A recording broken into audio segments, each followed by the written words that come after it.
guys, what's going on? Welcome back to the channel, Adam from TATotics. I hope you're doing very well. Today's video, guys, we're going to take a look at the follow-on from the egg cutting from the last video. So it's the normal to leopard firefly. We've got quite a lot of fire stuff, so you're going to see that in a second. But before we do move on, guys, please do me a massive favour. Please smash that subscribe button, leave a like, drop a comment. Don't forget to ting the notification bell so you don't get to miss the next video. So guys, in this video, like I said, we're going to take a look at the cleanup video on that last clutch, the leopard firefly to the normal. Clutch number 4, I believe. I keep getting confused with the number of clutches I'm getting. But we've got some nice leopard stuff in there. Spoiler alert, but we've got some nice leopard stuff in there. I love leopard, one of my favourite jeans. So yeah, without further ado, let's dive straight into the cleanup video and I'll catch you after. Okay, clutch number 4 was a normal female just bred to a leopard firefly. As you can see, we've got quite a lot of fires and a few leopard combos as well. So what we are going to do is what we normally do, chuck them in some water just to get hydrated and get off all this nasty vermiculite, and then we can have a go at IDing them. This clutch is pretty simple by the looks of it, but leopard can be a bit touch and go. You can get a really low expression leopard and they kind of look like normals, but obviously some, especially this one here, is sort of unmistakable in this one here. So let's get them in the water and we will clean them up and have a look at what we got. Okay, so we chuck them in one by one. Like I said, this will give them a bit of an opportunity to get a bit of hydration and to give them get some of this vermiculite off them. So put a couple in there at a time. Go. So this is clutch number 4, I believe. All my females have now laid now, so everything is in the incubator. There's another 8 clutches in the incubator. This is the 4th one out. So that's cool. A bit sad that there's no more eggs to come, but really happy with how my season's gone so far, and I've still got 8 clutches to see really. Next clutch is due next week, which is one of my most anticipated clutches. So that should be good. Okay, so we'll give them a few seconds just to have a little swim. Maybe encourage them to have a little swim just to get this substrate off them. Some really nice ones in there. Nice looking leopard. Leopard's one of my favourite jeans. I've said that hundreds of times before. Just simple leopards, just really nice. And leopard's a key ingredient to a lot of combos, especially when you're talking clown. So some really pretty ones in there. There's a couple in there that look leopard but could be normals, or normals that could be leopard, but some of them are really obvious.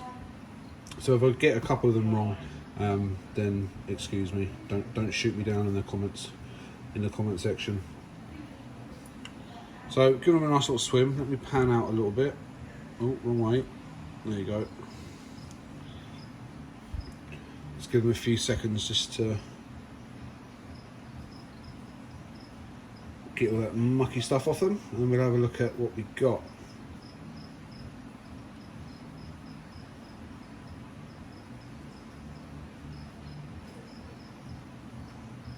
Okay, so we will start off with, which one should we start with?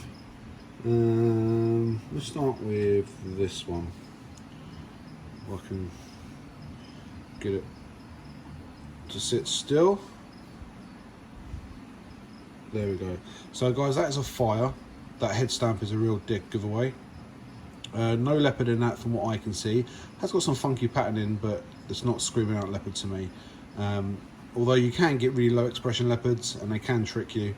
But for the most part, a leopard is a really easy gene to spot. So I'm going for just a fire for that one. Could be wrong, we'll see. But for the moment, I'm going for a fire. Quite a few fires in this clutch, to be fair. Again, this is another fire. Oh, come here, squirmy wormy. Again, it could be leopard, especially when you get sort of patterns like this that go over the dorsal.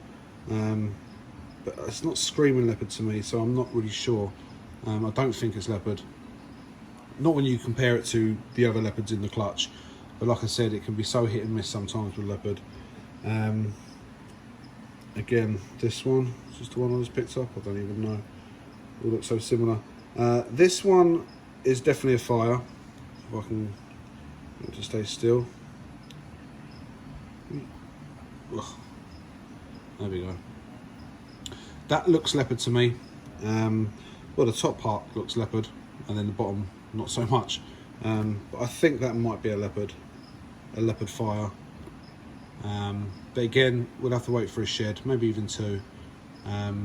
It's just a really funky pattern, so like I say, it could be a really just a funky normal pattern. It's got some amazing colours in there, but it's definitely a fire. We can tell that from the head stamp as well, and the overall sort of hue to the colour. What's this one? Have I done this one? I forget which ones I've done, which ones I haven't. So this one here, this is, I am saying it's leopard, and this is what looks like a pastel leopard, going by the head, the blushing.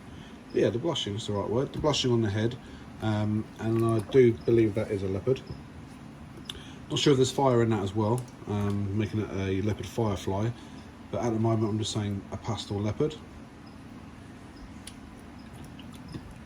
And they're going a bit crazy in there. This one is another pastel leopard, but that one actually could be the FireFly. Let me get that other one and compare them. We're going a bit crazy today.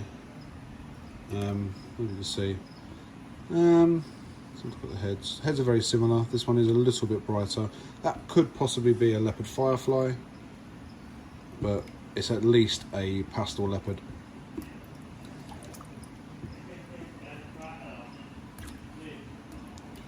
Really love that leopard sheen. Look what it does to the pattern. Absolutely incredible.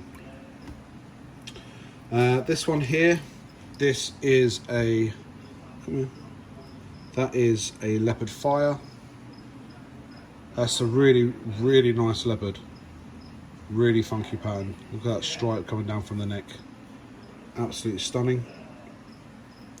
So a leopard fire, there's no pastel in that. Again, the typical fire head stamp.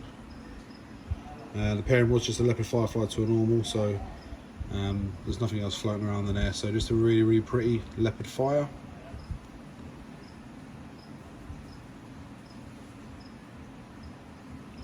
What else have we got in there? I think this is the last one here. I've confused myself. Was that one we just shown? I'm not sure we just shown that, but that's a pastel leopard.